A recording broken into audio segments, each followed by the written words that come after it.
Hey there, today is a good day. I have a new book to cover. Well, it's not new, it's new to me. I just got this. I wasn't aware of this book until recently, and I decided to get a copy. And I was a little bit skeptical at first because I thought that I know this topic because I've used similar books by Bergonzi and some other stuff in the past. And I thought, well, what else could there be?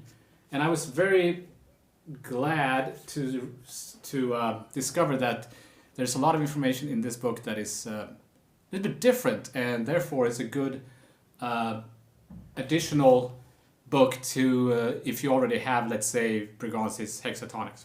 So what is this? Triad pairs for jazz. So triad pairs is also called hexatonics. When I studied in Canada, they called it triad coupling. So it's all the same thing. And I have covered that before in previous lessons. But yes, I'll just go over how this book is laid out, and then I'll show you my favorite concept, a couple of interesting things with my favorite concept and how you can practice using that concept. So first of all, so it is Triad Pairs for Jazz by Gary Campbell. So what is triad pairs? Well, you take two triads from a scale, and it's not even from a scale, any two triads, as long as they don't share the same notes. They can't share the same notes. So for example, we can take C and D, C major and D major triads, and play them as patterns, and that would work over different chords, right? So if I take those two triads and I play them as a three-note pattern, that's the first chapter in the book, is three-note patterns. I get this, right?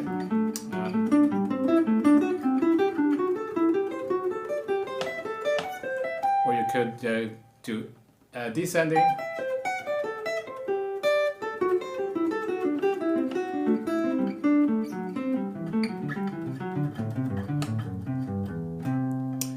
Or you could obviously go the other direction, so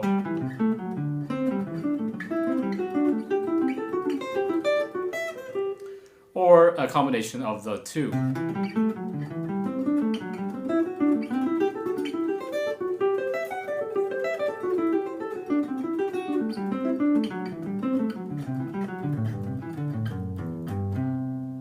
So if you have never practiced this way, you have a lot of work to do. And notice the difference between if I do that as opposed to if I would do the triads of a scale.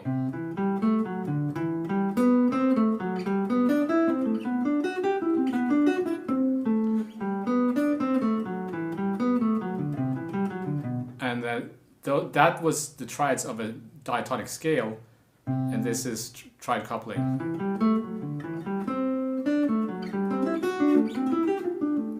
Right, so there's one note less, because hexatonics means 6 notes, right? So we get 6 notes. So that would be a major triad with another major triad a whole step above. Then you could do a whole step below, B flat, C and B flat. Go through the same procedure.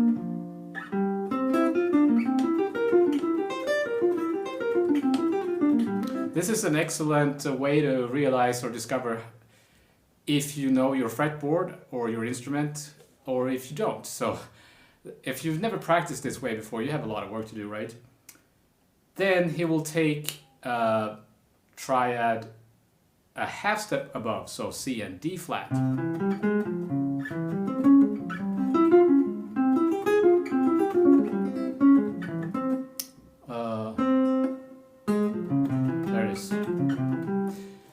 And a half step below, so C and B.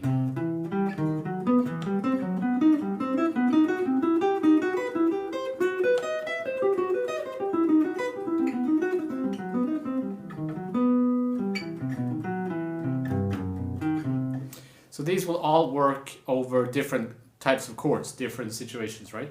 Then he'll take tritone away, so C and F sharp. That might be the trickiest one if you haven't practiced this kind of stuff before.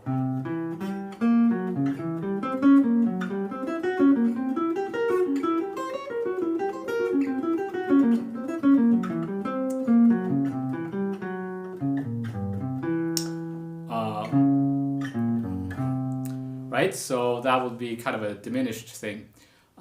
Super hip stuff. And yeah, then he takes minor triads, go through the same procedure, and then the combination of major and minor, augmented triads, and yeah, I've never been super into the minor triads. I think the major triads are more the strongest sound. When I think of triad coupling, I think, or triad pairs, I think of the major triads mostly. But anyway, now imagine doing all that, the whole fretboard, all 12 keys. That's a lot of work if this is new to you. So good thing it's all laid out in the book so you can take notes and see where you are and how you're progressing and stuff. Okay, like that. So then he goes through the whole procedure again with 4-note patterns, and now we're kind of halfway through the book. Now it gets interesting, something he calls linking triads. Now, it's not that I've never seen this concept before, it's just that I haven't seen it as a concept. So what does he mean by linking triads? Well, let me demonstrate. So before we played a C major triad and then a D major triad starting here, which means that the next note is the closest to the note we started on. So we started on C. The next note that is closest to the C is a D. We don't have to go to that note. We can link the triad with the closest note that we ended on, which would be F sharp.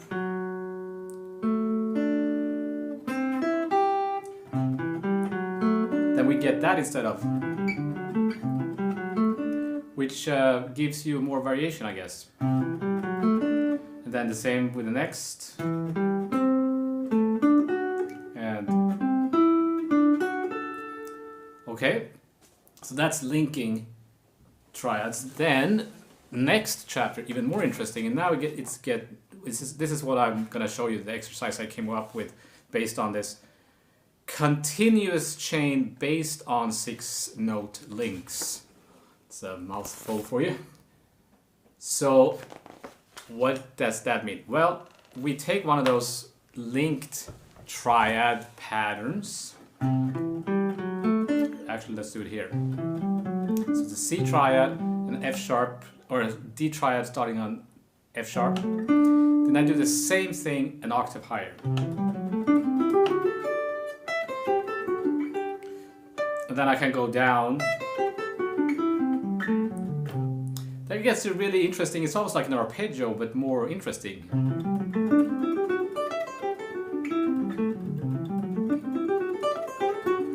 So now what we're gonna do is I'm gonna go through all those cycles I mentioned before. A triad, a whole step up, a triad, a whole step down, a half step up, half step down, and then a tritone away. Let's see if I can do that with this kind of same pattern. So first C and D.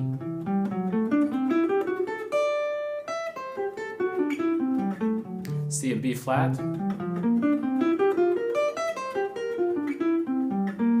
C and D flat.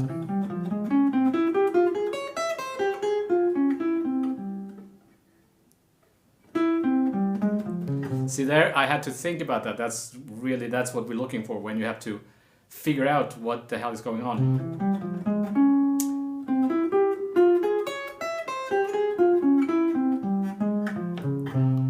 And then C and B.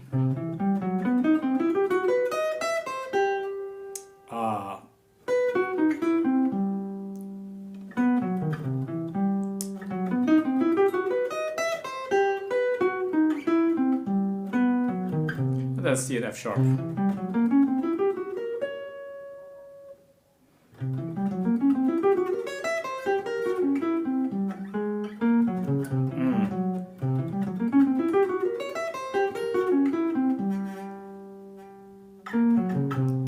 Okay, so that's the kind of practicing that is great when you have to really think about what you're doing. So here's an exercise I came up with. Let's make a loop where we play these triads as a backing track and practice this kind of thing. So I'm just gonna take the triads. So first C to D, then C to B flat, then C to D flat, and so on. So C to D, C to B flat,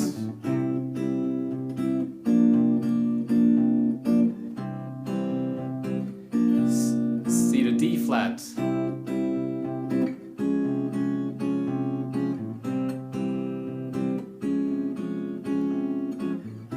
B,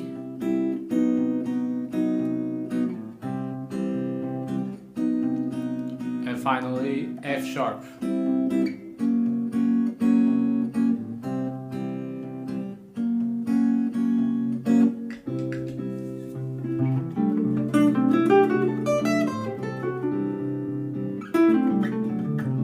C to B flat.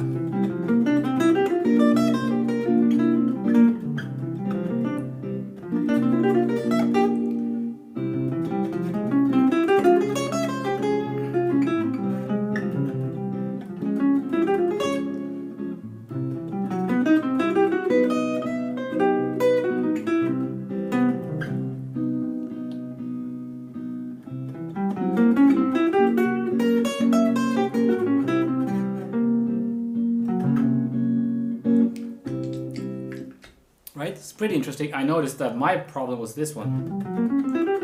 F sharp.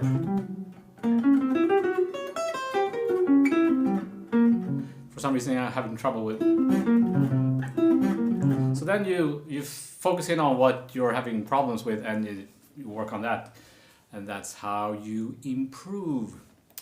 Okay, so that was that. And then you do that with all the other triads as well. The augmented and the minor and all 12 keys and a lot of work. But does it end here? No. There's also more interchanging patterns and altering the chord sequence. What else? Variations on basic 4-note patterns.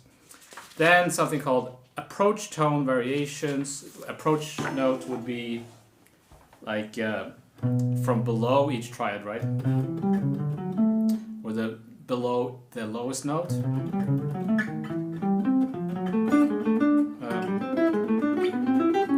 Or the below the top note. You get the Coltrane pattern rhythm.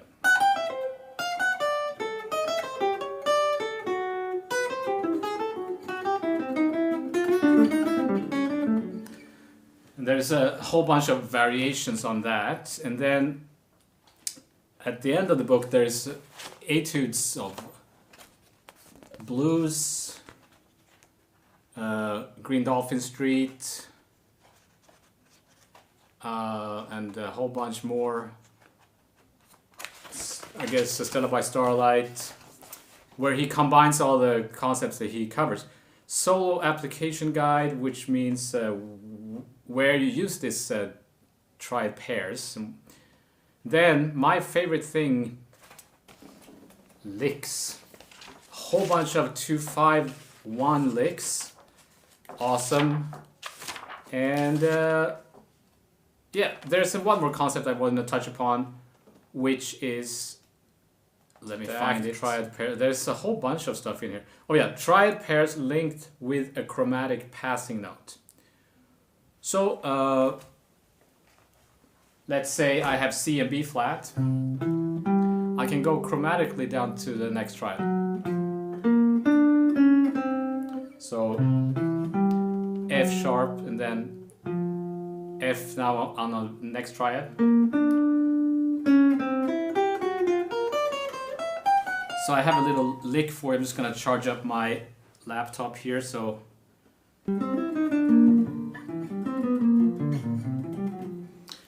oh, there it is. So here's the lick, starting with the C triad, and I go chromatically down to the next.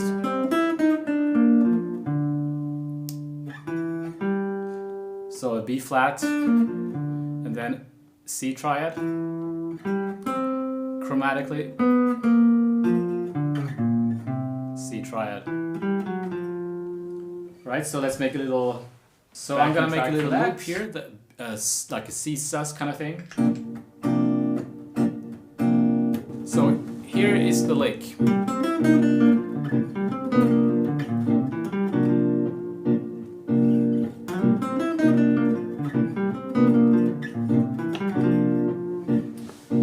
Right, so that gives you a whole new, it doesn't sound like a triad coupling to me. It sounds more like where triad coupling meets bebop.